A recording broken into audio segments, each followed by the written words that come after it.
C'est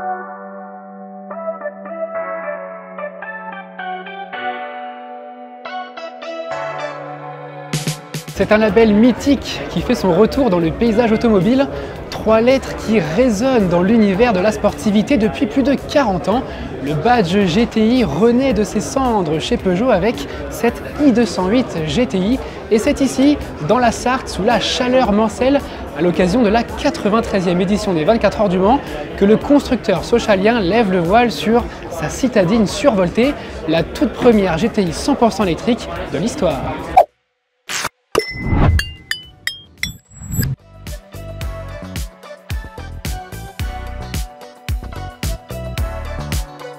Cela fait bientôt 5 ans que ce sigle GTI a disparu chez Peugeot avec l'arrêt de la production de la 308. À cette époque, le constructeur au Lyon veut miser sur un nouveau label PSE, introduit avec la 508 en 2021. Et alors que le développement d'une gamme PSE, incluant notamment une 208 électrique, était bien avancé, la direction a finalement décidé d'abandonner ce projet. Il aura donc fallu attendre 2025 et un remue-ménage avec les départs de Carlos Tavares et de Linda Jackson pour que ce programme de i208 sportive électrique voit le jour, soutenu par le nouvel homme fort, Alain Favet.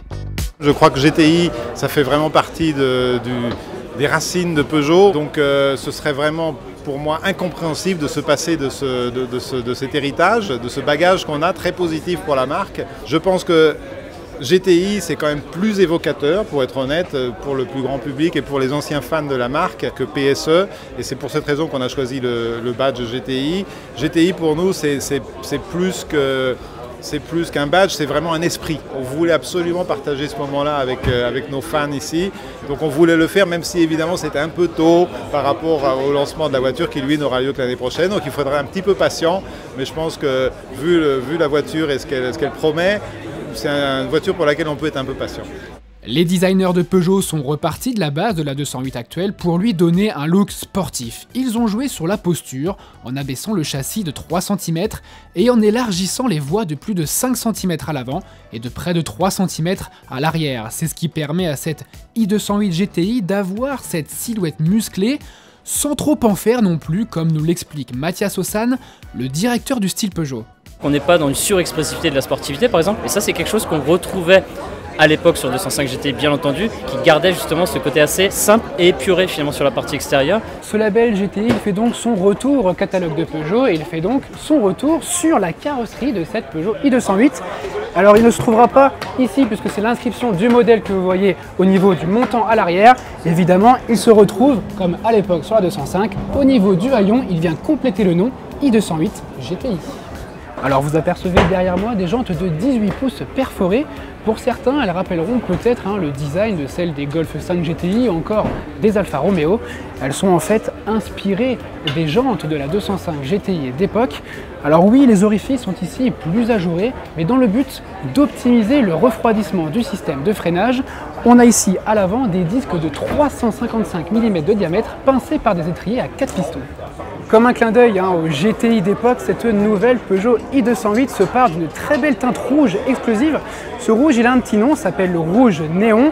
Et puis on retrouve un petit peu de rouge sur d'autres éléments design, notamment ici, autour du logo, ou encore à l'intérieur des blocs optiques pour souligner la signature lumineuse. Et puis, pour souligner là encore l'aspect sportif de cette citadine, elle se part d'attributs sportifs avec un spoiler à l'avant, un béquet au sommet du haillon ou encore un diffuseur à l'arrière avec feu anti-brouillard intégré, un petit élément qui rappelle les modèles de compétition. Des clins d'œil au GTI d'époque, on en retrouve aussi à l'intérieur. C'était encore une réelle volonté des équipes du design Peugeot de respecter certaines symboliques. Dès qu'on ouvre la porte, on retrouve cette moquette rouge.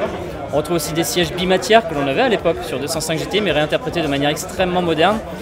Et puis le volant, le petit volant Peugeot, encore une fois que l'on a travaillé de manière extrêmement sophistiquée avec de l'alcantara et du cuir perforé. Derrière lui, on retrouve aussi le fameux e-cockpit Peugeot doté d'un affichage spécifique, rouge. Alors là aussi, le client pourra choisir plusieurs coloris depuis l'écran central, depuis les paramètres. C'est depuis cet écran central aussi que les propriétaires pourront choisir d'activer ou de désactiver la sonorité artificielle du moteur qui accompagnera vos virées.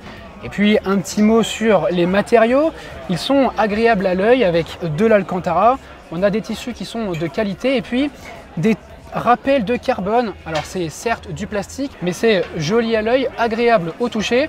Elle est plutôt bien finie cette 208 GTI. Pour la résurrection de son label GTI, Peugeot a aussi pu compter sur son département compétition qui a contribué à la mise au point de ce modèle, comme nous l'explique Jean-Marc Finot, le directeur de Stellantis Motorsport.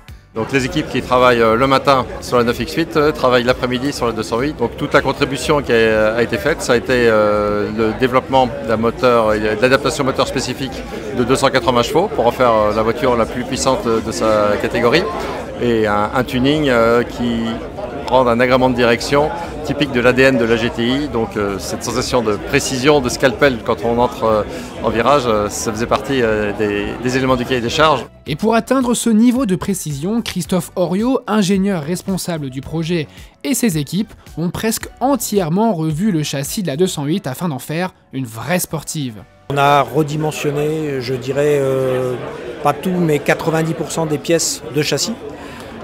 On a abaissé la voiture. En termes d'équilibre anti-dévers, on a rajouté une énorme barre anti-dévers sur le train arrière pour changer complètement l'équilibre de la voiture. Et ensuite, sur le train avant, on a fait des grosses évolutions au niveau du pivot de roue.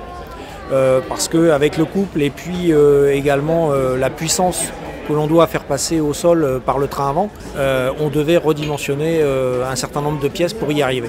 Faire passer la puissance au sol, c'est bien, mais il est aussi nécessaire de travailler sur le comportement de la voiture, notamment pour limiter l'inertie de cette citadine lourde de 1570 kg.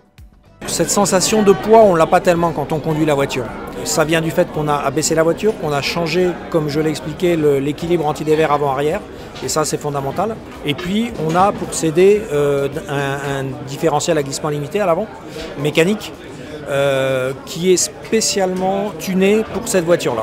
3 modes de conduite seront proposés sur cette i208 GTI, dont un particulièrement orienté pour le plaisir de conduite. En mode sport, on va se permettre d'avoir un ESP un petit peu plus permissif qui va nous permettre de jouer comme on pouvait jouer avec une 205 GTI. On a pris le parti sur le mode de conduite au sport d'avoir 100% d'hydraulique en freinage, donc pas de freinage régénératif.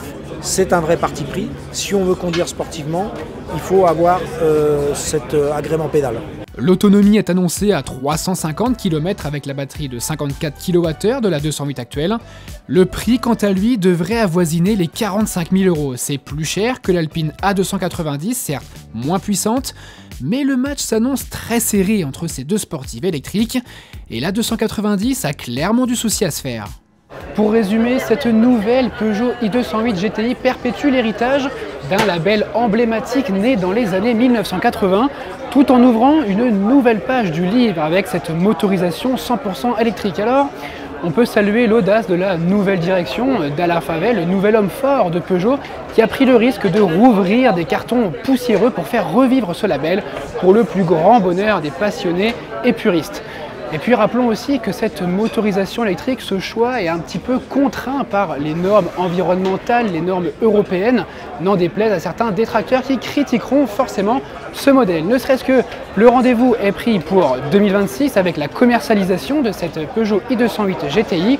Et le nouveau patron de Peugeot n'a pas l'intention de s'arrêter en si bon chemin. Il ne ferme aucune porte pour redynamiser l'image de la marque, notamment en s'appuyant sur son label. S'il y a moyen d'utiliser GTI à bon escient aussi, encore une fois, pour être à la hauteur de la promesse de GTI sur un autre modèle, on le fera. On travaille au développement de la nouvelle 208, ça certainement.